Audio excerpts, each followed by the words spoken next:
umaga sa inyo lahat mga tikropa. Mahal na mahal namin kayo at na-miss po namin kayo. 11:15 na, magkaka-blessings ka na. Kung kulang ka ba ng pang-Noche Buena, tumutok na dahil may papamigay kaming tumataginting at kumukuti-kutitap na 10,000 pesos!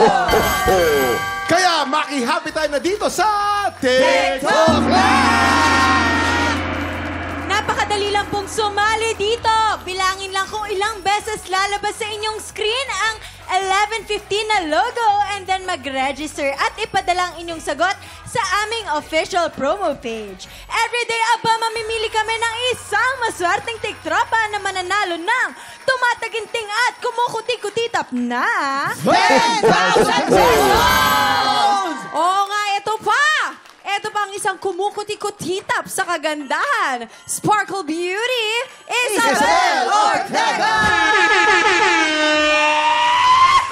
Oy, manika. Oh, ay, manika. Ay, ganda-ganda. Tiktropa mag-ingay! Let's go,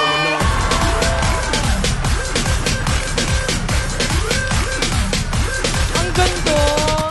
Oo. At syempre, hindi rin magpapahuli ang mga kapuso hang sa kasing gwapo ko. Oy, oy. Abed Green and Nikki Cole! Tiktropa mag-ingay! Tropa magingay! Come on! Grabe naman natin tropa mag-ingay. Kung may kumukuti-kutitap, siyempre meron ding bumubusi-busilak, na ilong at bumbilya. Donita Rose at Waki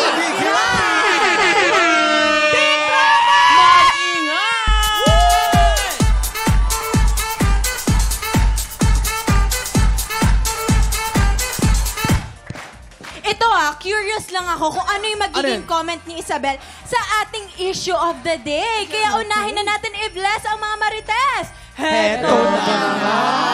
Okay, makinig kayong lahat, children. Ito, sabi ni Rika_Villa_girl, nakakaloka yung tita ko. Nangungutang ulit sa akin. Hindi pa nga niya binabayaran yung huling 20K na inutang niya. Ito namang nanay ko, hindi matiis yung kapatid niya. Kaya ito daw ang nagpapautang sa amin noon pagkapos ako sa pang-tuition. Ganun ba talaga? Pagka mag-anak, pwedeng mag-unli utang? Ayan ang maganda. Yan ang ayan. tanong. Isabel. Magandang issue yan. Parang palagi ko nga yung naririnig yung ganong klaseng issue no sa mga pamilya. Pero sa akin kasi, tulad nga nung sinabi nung nanay niya, 'di ba? Kung tinulungan naman din sila nung tita na yon, nung kapos sila, nung nangangailangan sila, then para sa akin, why not naman din? Isipin na lang din niya na hindi naman yun utang lang, 'di ba? Tulong din yun para sa kamag-anak niya na nagbigay din naman sa kanya nung nangangailangan sila. So, although, yun nga, syempre, kung may pangangailangan din sila, kung kailangan din niya yung pera, pero pwede naman siguro bigyan ng konting pasensya, di ba? Para Totoo yan. O si Abed naman at si Nikki. Abed. Yes. Ako po, siguro dahil kamag-anak ko, pwedeng anli utang hanggat may pampautang ako. Iba naman. Very Filipino naman yan. Very Filipino. Oo. Nikki. Kung meron naman at nararamdaman ko na hindi siya makakabayad, tutulong na lang ako sa ekstrang pera na meron ako. Ganun yan. Kagaling naman ang mga guests natin ngayong araw na ito. Masarap naman pakinggan ng mga point of view, no? Mga millennial, no? At saka Gen Z.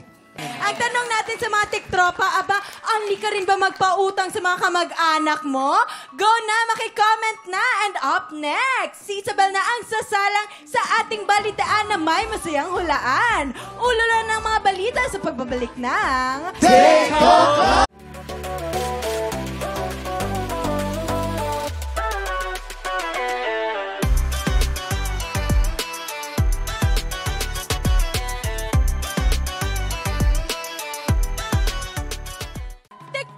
Pinanood mo hanggang sa dulo itong video na to at dahil doon, very good ka. For more happy time, watch more TikTok Lock videos on our official social media pages and subscribe to GMA Network official YouTube channel.